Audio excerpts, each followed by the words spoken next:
The winter wind came first, sliding down from the high ridges like a living thing, its howl crawling through the narrow wooden alleys of the small frontier town. The sky had been gray all morning, heavy with snow that never seemed to stop falling, until the world outside became nothing but white and shadow. Horses stood tethered in front of the saloon, their breath rising in slow, ghostly plumes. Doors creaked and slammed in the gusts, and from inside the tavern came the dull clink of glass against wood. Out on the frozen street, Elise Marlowe walked with her head bent against the wind, the ends of her coat flapping and her gloved hands clutching the handle of a dented tin pail. She wasn't used to this kind of winter, the kind that seeped into your bones and made your skin ache just to breathe. She had come here because she'd had no choice. Her father's death had left her with nothing but the debts he owed, and the man who'd bought that debt, a fur trader named Henry Pike, wasn't the sort who believed in second chances. If she wanted to eat, she worked for him. If she wanted to stay in town, she obeyed. And so she cleaned hides, hauled water, and did whatever was needed, the stench of blood and smoke following her home each night. That afternoon, as she trudged through the snow with the pail balanced at her side, she saw a figure slumped against a fence by the frozen river. At first, she thought it was another drunk from the saloon, too far gone to make it home before the cold took him. But as she came closer, she saw the long rifle leaning beside him, the leather fringes of a hunting coat stiff with ice, and the way his head hung forward beneath the brim of a snow-covered hat. His boots were caked with frost. One gloved hand was pressed against his ribs. His breath was shallow, white vapor spilling between lips pale with cold. Elise stopped in the road, her pulse quickening. She didn't know him, but something about the way he sat there, half defiant even in exhaustion, made her hesitate. She could have walked past. In this place, people minded their own business. The snow would cover a stranger quickly enough. But instead, she set down her pail, knelt in the drift, and touched his shoulder. His eyes flickered open, startling, piercing, and far too aware for a man on the edge of collapse. "Water," he rasped. The word was nothing more than a scrape of air. Without thinking, Elise pulled the tin cup from her coat pocket, dipped it into the pail she'd just filled, and held it to his lips. He drank like a man who hadn't tasted water in days, every swallow ragged but deliberate. When he finished, he closed his eyes, as though the effort had taken more from him than the drink had given him. Elise noticed the dark stain spreading along his side beneath the fringe of his coat. Blood, old enough to have stiffened, fresh enough to worry her. She didn't ask him his name. In this land, names were a currency you didn't spend lightly. The town looked different in the morning. The snow had stopped falling sometime during the night, leaving the air unnervingly still. The only movement came from smoke curling out of chimneys and the occasional crunch of boots over the icy ground. Elise had spent most of the night awake, staring at the sliver of moonlight that pushed through the curtain in the small room above the trading post. She could still hear the wind in her ears, the echo of that quiet thank you the stranger had given her after she'd offered him water the day before. She didn't even know his name, and yet, for reasons she couldn't name, she had thought of him more than she wanted to admit. Downstairs, Mr. Keating, her employer and her father's creditor, was already shouting about a shipment. Elise kept her head down as she measured coffee beans into burlap sacks. Keating had a voice like gravel being crushed, and a habit of making people feel smaller than they already were. She'd learned quickly that any show of spirit would be met with a colder stare than the January wind outside. When the bell above the door rattled, she didn't look up right away. But then she felt it, a stillness in the air, as if the room itself had paused. She turned, and there he was, the stranger from the road.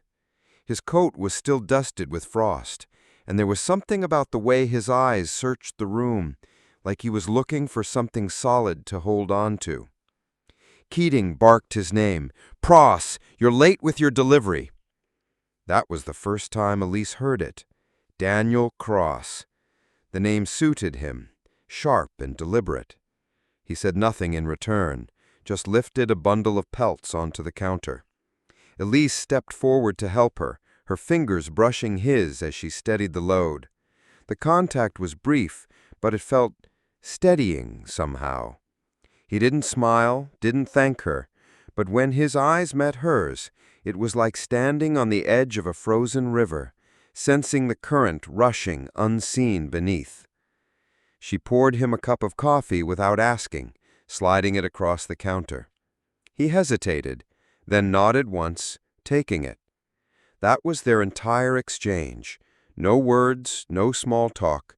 But as he stepped outside, Elise noticed he left the empty cup neatly by the door instead of on the counter. A small thing, but it stayed with her the rest of the day. That night, the wind came back, harder this time, carrying with it the sound of branches snapping in the forest. Elise sat by the stove after closing, wrapping her hands around a chipped mug of tea. She told herself she was only looking out the window to watch the snow pile against the door, but her eyes kept drifting toward the road that led out of town, the same road he had walked down yesterday. She didn't know why she cared. She didn't even know if he lived nearby or if he was just another trapper passing through. But the memory of his quiet presence had a way of making the loneliness in her chest feel less sharp. She thought of her father then, of the debt that had brought her here, of the way his name had been the only shield she had ever had. A last name could mean safety, belonging. But now hers was nothing more than a mark in Keating's ledger. She wondered if Daniel Cross ever thought about names, or if he'd long since stopped caring about ties that could be broken. A sharp rap on the door startled her. She set the mug down, went to see who it was. Daniel stood there, snow clinging to his hair, his coat soaked dark at the shoulders. He didn't step inside right away.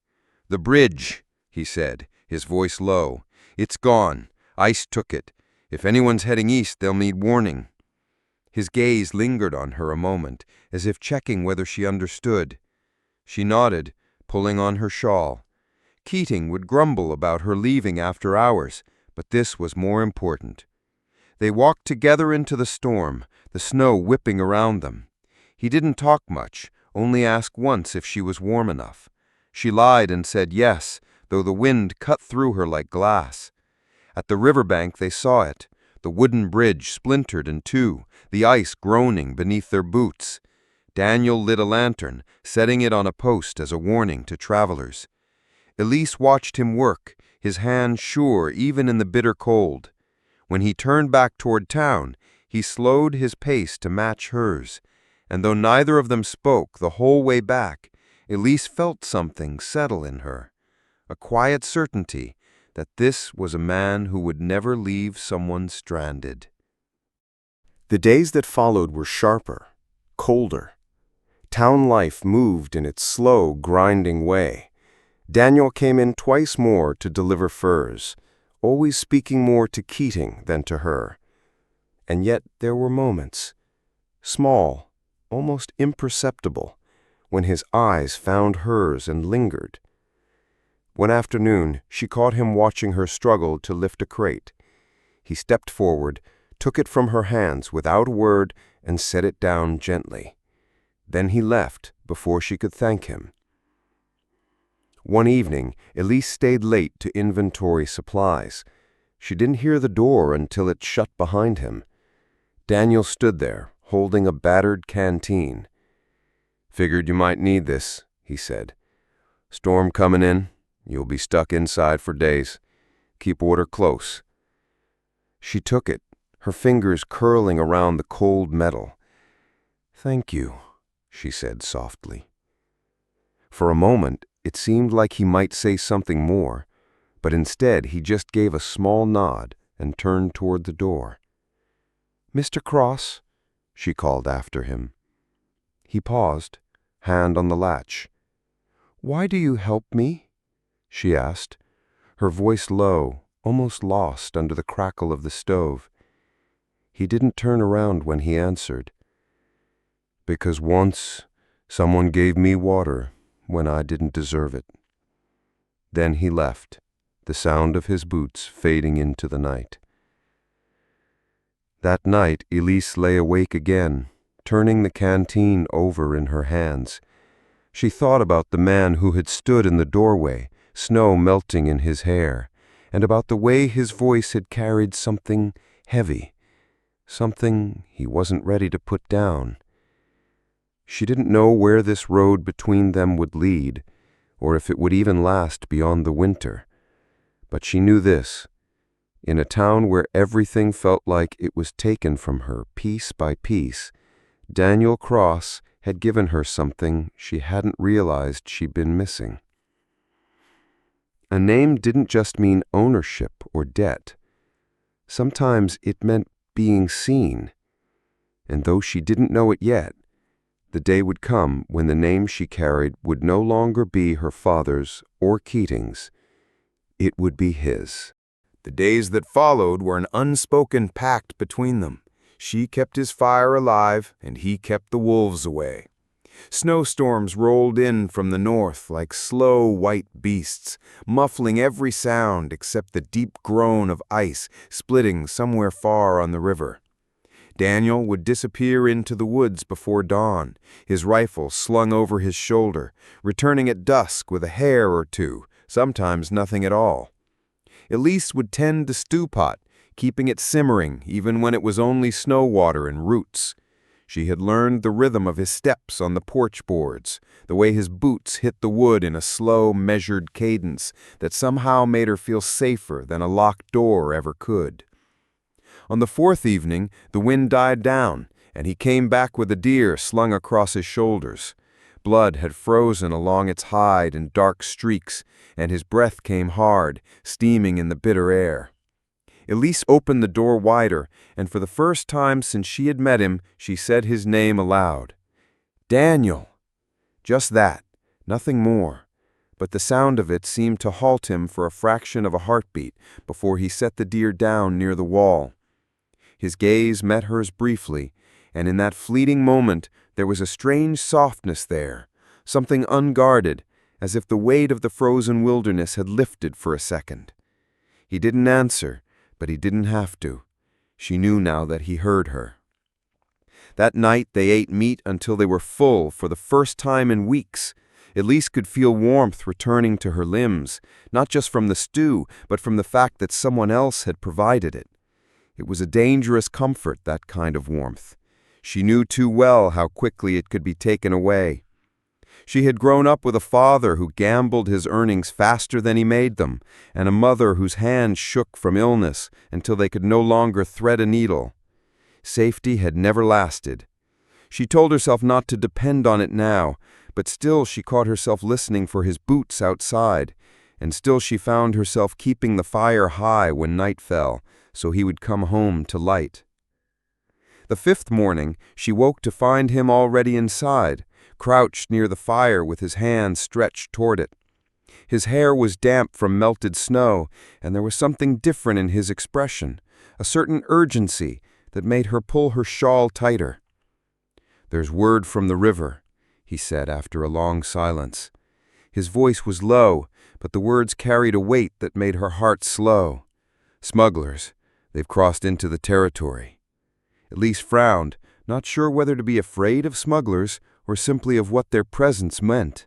She had heard of them, men who moved whiskey, guns, and pelts across the border under cover of blizzards, leaving trouble in their wake. She had no reason to cross their path, but she could see in Daniel's eyes that trouble had a way of finding the vulnerable, whether they went looking for it or not. 2 days later, the trouble came. Elise had been chopping kindling behind the cabin, her breath turning white in the brittle morning air, when she heard the crunch of boots on snow. Not Daniel's rhythm, but heavier, uneven, dragging. She gripped the hatchet tighter, pulse quickening. 3 men came into view, their coats heavy with frost, rifles slung carelessly but within easy reach. Their eyes swept over her in a way that made her want to disappear into the snow. One of them, a man with a scar across his cheek, grinned without warmth. "Ain't this something?" he said. "Didn't think anyone but Cross holed up out here." The name made her chest tighten. Daniel had never told her much about himself, but she knew enough to guess that his solitude was deliberate, a shield. And now strangers knew she was here. She forced her voice to stay steady. "He's not home." The scarred man's grin widened. "That's fine. We're not here for him. Just need a place to warm up." His tone said they weren't asking. The others stepped closer, their boots crunching on the ice-crusted snow, and Elise felt the old helpless fear rising in her throat. She knew what men could do when they decided no one would stop them. But before the first of them could reach the porch, a single gunshot cracked through the air. Snow from the roof above her slid down in a powdery sheet. Daniel stepped out from the trees, his rifle leveled, his face unreadable. "You're not welcome here." His voice was calm, but the words were cold enough to burn. The men froze, the easy swagger draining from their postures. Elise saw the way Daniel's eyes never left the scarred man's, even as he tilted his head slightly toward the woods. "Leave your rifles," he said. The silence that followed was so sharp, Elise could hear the distant groan of ice on the river. Then, slowly, with muttered curses, the men obeyed. When they were gone, swallowed by the whiteness of the forest, Daniel didn't look at her. He simply leaned his rifle against the wall, went inside, and shut the door. Inside, the air felt heavier than it had in weeks. Elise stood by the fire, unsure whether to thank him or to ask the question that was already burning in her chest. What danger had she brought to his doorstep? He broke the silence first, setting a pot on the stove. "They'll be back. Not tomorrow, maybe not this week, but they'll be back." The certainty in his voice made her skin prickle. "Why?" she asked before she could stop herself. His eyes flicked toward her, just briefly. "Because men like that don't forget, and they don't forgive being turned away." That night, she couldn't sleep. Every creak of the cabin made her think of boots in the snow, of cold hands pushing the door open. Daniel sat by the window for hours, his rifle across his knees, eyes fixed on the dark line of trees. She watched him in the flicker of firelight, wondering what it cost a man to live like that, always expecting a threat, never laying down the weight of vigilance. She had spent years on the run from different dangers, but she had never seen someone meet them head-on with such quiet certainty. When the first light of dawn touched the frost on the window, she rose and poured water into a tin cup. Without thinking too much about it, she crossed the room and set it beside him. He didn't look up immediately, but when he did, there was something in his gaze she hadn't seen before, something that wasn't just gratitude, but recognition. It was the smallest exchange, barely more than a breath, but it lodged deep inside her. That was the morning she began to understand that Daniel Cross was not simply a man keeping her alive through a hard winter. He was a man who had decided, for reasons she might never fully know, that she was worth standing beside. The days lengthened and the air began to shift. The snow softened at the edges, the river ice groaning with the strain of melt. But the threat remained, a shadow that followed them no matter how bright the sky. Elise learned to move quietly, to watch the tree line the way he did, to keep a hand near the rifle even when she was just fetching water. The more she mirrored his caution, the more he seemed to trust her, not with words, but with the subtle loosening of his shoulders, the rare curve of a smile when she managed to catch a fish in the shallows. One evening, as they sat outside watching the sun burn low over the snow, he spoke without looking at her. "This place will never forgive a half measure, Elise. You stay here, you learn its rules, or it'll chew you up and leave nothing behind." She didn't answer right away. She was thinking of all the places that had already chewed pieces out of her, all the names she had lost along the way. And then she said, very quietly, "Then maybe I should have one worth keeping." His head turned then, just enough that she could see the shadow of something like surprise on his face. He didn't press her to explain, but the next morning when she found her water bucket already filled, she realized she'd been heard. The river had thawed only enough for its black water to snake slowly between slabs of lingering ice, carrying broken branches from some storm far upstream. Elise stood at its edge that morning, wrapped in the heavy coat Daniel had insisted she take, its wool scratching the inside of her wrists. The sun was pale, diffused through a ceiling of low clouds, but it cast a fragile light over the banks, enough for her to see her reflection trembling in the ripples. Her cheeks were thinner now than when she had first arrived, her eyes a little harder, but there was also something else in them, something she couldn't quite name, perhaps because she was afraid to. Behind her, Daniel's slow, deliberate steps crunched in the snow. He carried the traps he had repaired over the last week, each one swinging from his gloved hand like the steady beat of a metronome. "You shouldn't be out here without your gloves," he said, his voice low but edged with a protective sternness she had grown accustomed to. "It's not warm enough yet." She wanted to tell him she liked the cold, that it made her feel awake, but instead she simply slipped her hands into her pockets, more for his sake than hers. For a long moment they stood together in silence, the water whispering its way past them. He glanced at her once, a fleeting look that seemed to hover between concern and something softer. "When the river's clear," he said, "boats will start coming through again. Folks from upriver, folks from down. Brings trouble sometimes." She heard the warning under the words, "Stay close, don't wander," and she understood it wasn't just about strangers. She didn't tell him that she had no intention of going anywhere. It was on the third day after that walk to the river that trouble found them anyway, and not from the water. The storm had rolled in during the night, sleet rattling against the roof until even Daniel had to step away from the fire and listen, as though gauging whether the roof might hold. By dawn, the wind had quieted, but the air felt charged the way it sometimes does before a fight you can't yet see. Elise had been mending one of his shirts when the knock came at the door, 3 hard raps that were neither friendly nor patient. Daniel opened it to find 2 men standing there, their coats crusted with ice, their eyes sharp and restless. She recognized one of them, Harris, the trapper who drank too much and talked too loudly in the tavern, a man who never missed the chance to remind her she didn't belong here.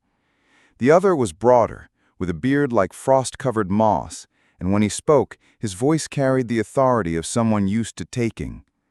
"Cross," he said, not even glancing at Elise. "We heard you've been keeping company with a woman from the east. Folks are saying she owes money. That true?" Daniel's jaw tightened. "You've been listening to the wrong folks." Harris snorted, his gaze sliding to her. "Debt's not the kind of thing you can hide, girl. And out here, we've got our own way of settling accounts." Elise's fingers tightened around the needle she was holding, and for one reckless second, she imagined driving it straight into that smug, frost-bitten face. But Daniel stepped slightly in front of her, his presence a wall she didn't need to ask for. "Whatever you think you're here for," he said, "you'd best turn around before the light goes. Roads'll ice over fast." The bigger man's eyes narrowed, but after a moment, he gave a short nod to Harris, and they stepped back into the cold. Daniel didn't close the door until they were nearly out of sight, his hand still resting on the edge as though ready to slam it against any hand that tried to push back in. "Pack a bag," he said, quietly, not looking at her. "We might need to move for a while." They left before the next dawn, the world around them still muffled by fresh snow, their footprints the only mark of passage through the trees. Daniel carried most of the supplies, his rifle slung over his shoulder, his eyes scanning the horizon in a way that made Elise realize just how often he had probably done this alone. She walked behind him at first, the cold biting her face, the weight of what had happened pressing against her chest. The silence between them was not the easy kind they had shared by the fire, but something taut, stretched thin by the knowledge that men like Harris didn't forget, and that the debt they spoke of, her father's debt really, was a noose still swinging somewhere above her. By midday, Daniel slowed and let her walk beside him. "They'll come again," she said, not as a question. "Probably," he admitted, "but not where we're going." She looked at him, searching for an answer he didn't give, only the faintest curve of a grim smile. The trees grew denser, the path narrowing until they were moving single file again, the snow deeper here, untouched. She thought about the first day she had met him, the cracked tin cup of water she had offered him, his hand shaking as he drank. She hadn't known then that it would tie her to him in ways she couldn't undo, that one act of kindness in the heat of summer would carry her into the dead of winter, following a man who seemed carved from the very wilderness he moved through. And yet, as her breath came in ragged clouds and her legs ached from the climb, she knew she would follow him still, into deeper snow, into darker woods, into whatever waited beyond the ridge he was leading her toward. The morning after the storm broke over the valley, the land seemed washed clean, like God himself had poured water over the dust and pain of yesterday. The sky was pale, stretched wide and endless, and the air carried the scent of wet sagebrush. But inside the little cabin, Clara woke to the quiet rasp of breathing beside her.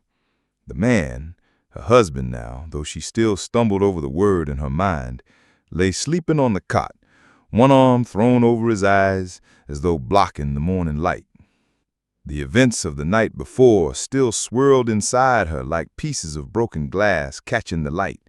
His words at the church, the way he had said her name aloud as if to shield her from the world, Mrs. Hart. She rose quietly, bare feet on the rough plank floor, and poured water into the tin basin. The sound made him stir. "You don't have to sneak around like a ghost," he said, voice still low and warm from sleep. "I ain't gonna vanish if you make a little noise." Clara smiled, though he couldn't see it. "Force of habit," she murmured, wringing the rag before wiping the table. She had lived too long being small, invisible, hoping not to draw attention. But now, even with danger still lurking at the edges, something in her felt different. Like she could take up space and the world wouldn't collapse. By midday, the valley was alive again. Neighbors, emboldened by curiosity more than kindness, found reasons to pass near their property. Clara saw them through the window.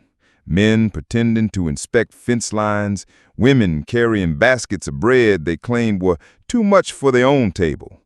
It was clear they had heard, and they wanted to see the truth of it.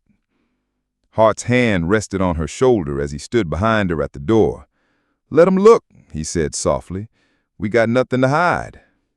So she opened the door, let the women step inside, their eyes sharp as needles. They asked questions wrapped in sweet tones, how long she'd been here, whether she knew how to keep a garden, what her people were like back east. Clara answered politely, but with a new steadiness, each response like laying a plank of her own foundation. And when the women made the mistake of asking, "And what exactly makes you Mrs. Hart?" he stepped forward, broad-shouldered, voice steady as a gunshot. "The same thing that makes any man a husband and any woman a wife," he said, resting his hand over hers. "I asked, she said yes. That's all there is to it."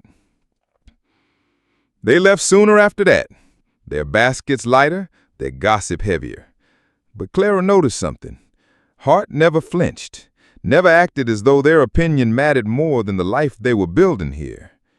And for the first time, she wondered if maybe that was how you won in this place. Not by changing everyone's mind, but by living so they couldn't unsee your truth. That night, after the lamps were blown out and the valley lay under a quilt of stars, Clara lay awake, listening to the silence. Why did you do it? Why give me your name like that? Hart was quiet for a long time, the kind of quiet that felt heavy with thought. Because you gave me water when I was worth nothing, he said finally. And a man remembers the person who keeps him alive, not just in the desert, but when the rest of the world would rather see him dead. Her throat tightened. I didn't think I did anything that mattered.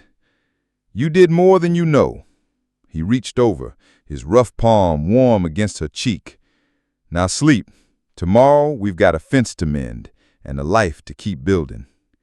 And for the first time in years, she closed her eyes without fear following her into her dreams. Spring came in fits and starts, as if the land was hesitant to trust that winter had truly gone. But the days grew longer, the grass returned to the hillsides, and the cabin began to feel less like a shelter against hardship and more like a home. Clara found herself humming when she worked, small, absent-minded tunes she didn't even know she remembered. Hart noticed, though he never said much, only smiled in that quiet, almost shy way of his. One afternoon she was kneeling in the dirt, coaxing stubborn seeds into the soft soil, when she heard hoofbeats. She looked up to see a small group of riders at the edge of the property. For a moment fear flickered, memories of men who rode with bad intent. But these were neighbors, the same ones who had watched, whispered, tested the edges of her belonging. And this time they weren't carrying baskets of bread. They were carrying fence posts and wire. "Figured you two could use a hand," the oldest man said, dismounting with a grunt. "Storm took a chunk of your east line." Hart's eyes narrowed slightly, cautious as always, but he nodded. Appreciated. Clara stood, brushing soil from her hands. "I'll bring coffee," she offered, and the man smiled, tipping his hat. It wasn't friendship yet, but it was a beginning. By the time the sun dipped low, the fence was whole again. The men left without ceremony, but one of them, whose wife had been among the sharp-tongued visitors weeks ago, paused and said quietly to her, "You keep him fed, Mrs. Hart. He works like a man who means to stay." That night, Clara sat by the window as Hart cleaned his tools. She watched the stars prick the dark sky, the fence line barely visible in the moonlight. "They came back," she said softly. "They'll come again, some for good reasons, some for bad, but this land and us will hold." Months later, when summer's heat lay heavy over the valley, Clara walked into town for supplies. Heads still turned, some curious, some judging, but a few tipped their hats or offered quiet hellos. And when the storekeeper, a woman known for keeping score of every scandal, called out, "Mrs. Hart, your flour's in," Clara felt something deep and unexpected stir in her chest. She had a name here now, not the one she was born with, not the one whispered with pity. A name spoken out loud, in daylight, as if it had always belonged to her. When she returned home, Hart was on the porch, boots up, hat tipped back.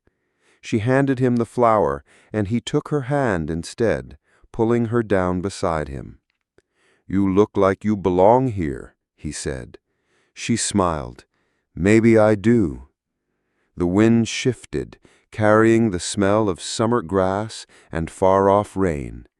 And as they sat there, side by side, watching the sun sink into the land they were building together, Clara realized the truth. Names were more than just words. They were promises. And his had become hers, not because he gave it, but because she chose to carry it. And she knew she'd never set it down.